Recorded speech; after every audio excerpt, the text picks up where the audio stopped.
জুলাই আন্দোলনে প্রায় হাজার হাজার মানুষ শহীদ হয়েছেন জানিয়ে জামায়াত মনোনীত ঢাকা ১৭ আসনের সংসদ সদস্য প্রার্থী ডাক্তার এস.এম. খালিদুজ্জামান বলেন, এই নির্মম পরিবেশ আমরা আর চাই না।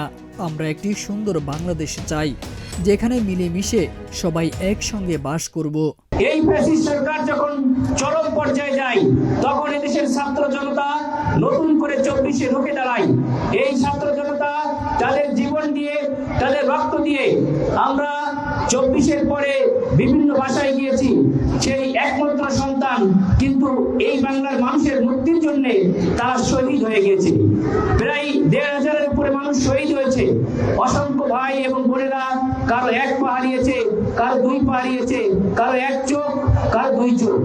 অনেক ভাইয়ের কাছে আমরা এই যুদ্ধোত্তর বাংলাদেশে তাদের বাসায় গিয়েছি।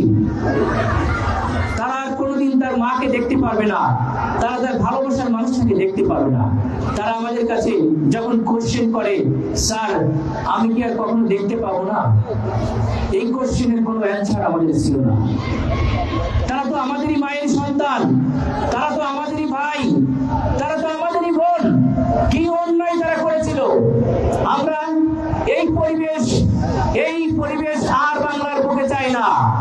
আমরা প্রত্যেকটি মায়ের বুকের যে সন্তান, প্রত্যেকটি সন্তান আমাদের কাছে গুরুত্বপূর্ণ।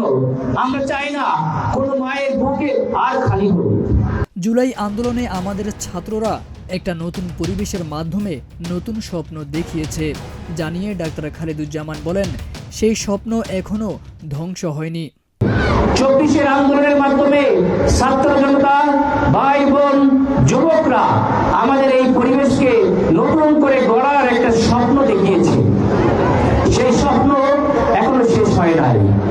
আপনারা দেখেছেন যে মাত্র ১.৫ বছর যেতে না যেতেই একটি দল তাদের মধ্যে খুনাখুনি করে ২০০-র উপরে খুন করা শেষ।